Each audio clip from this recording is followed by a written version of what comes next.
Hi friends! Today's book is titled A Frog Thing, written by Eric Drachman, illustrated by James Mascariello.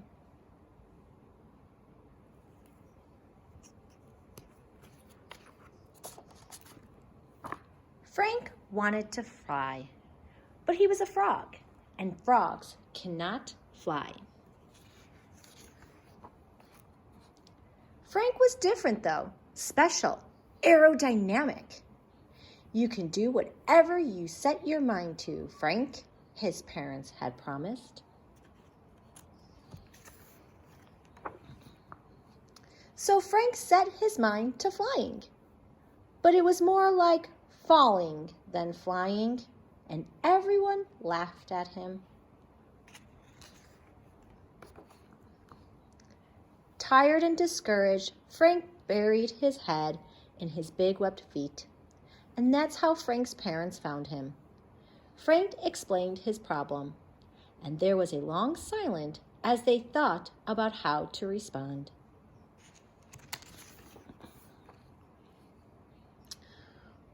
Frank, started Frank's dad finally, when we said you can do anything you set your mind to, we meant frog things.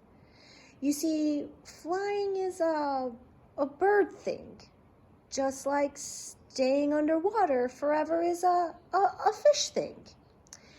Yes, you should find a frog thing, said Mom. But I want to fly, said Frank. I'm sorry, kiddo, but frogs, they can't fly, explained Dad. No, agreed Mom. We can swim and hop, but honey, we don't fly.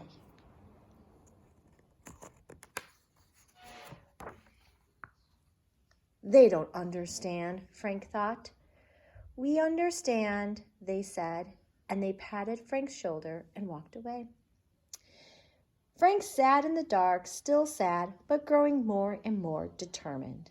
I'll show them, he thought. I'll learn to fly, and I'll fly right over this pond. So he jumped and ran and leapt and dove and flapped and flapped and flapped and finally just flopped on top of a leaf to rest. He was soaked and his feet were sore, and he hung his head heavy until... Splash! Something crashed into the water and started to sink. Frank leapt into action. It's a little baby bird, he thought. He swooped down, swept her up, and swam back to shore. The nervous mother bird hugged the baby tight. Her baby coughed and then wheezed and opened her eyes, safe and warm in her mother's wings. The mother bird turned and kissed Frank right on the cheek. He was very surprised and a little embarrassed.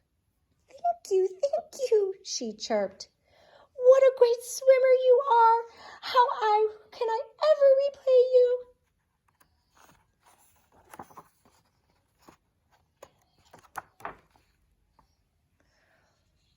Oh, it was nothing, ma'am, said Frank, for he was very polite and very modest of a frog. Please, I want to do something for you, anything. Well, suggested Frank, I really would like to fly. Oh, but you're a frog, and frogs don't fly, the mother bird said. I know, admitted Frank. And you still want to fly? Frank shrugged. I've set my mind to it.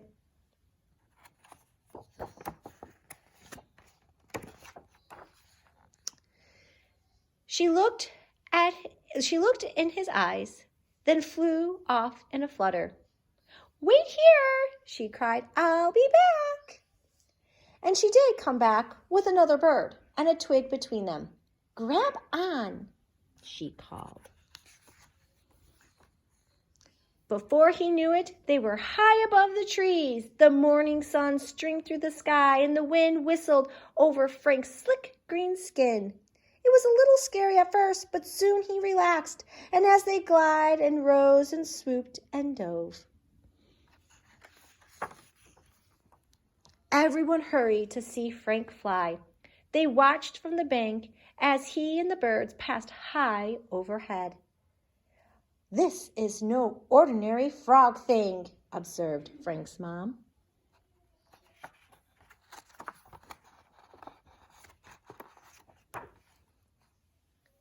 Then their flight was finished. The mother bird pulled Frank close. "You are a very special frog," she said. With a whoosh of her wings, flew back to her nest. Breathless, Frank waved. Thank you so much." Frank hopped home, somehow later than before. On his way, he met his folks. "Frank, we saw you up there," Mom beamed. "Fantastic," croaked Dad. "You can do anything you set your mind to." "Anything," agreed Mom.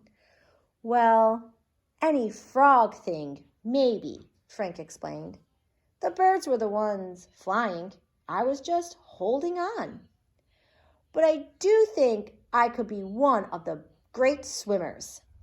His parents smiled proudly as Frank joined his friends in the pond.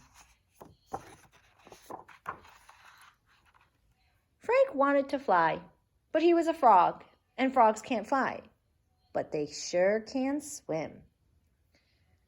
The end. All right, my friends. I hope you enjoyed that book as much as I did, and I will see you all soon. Bye.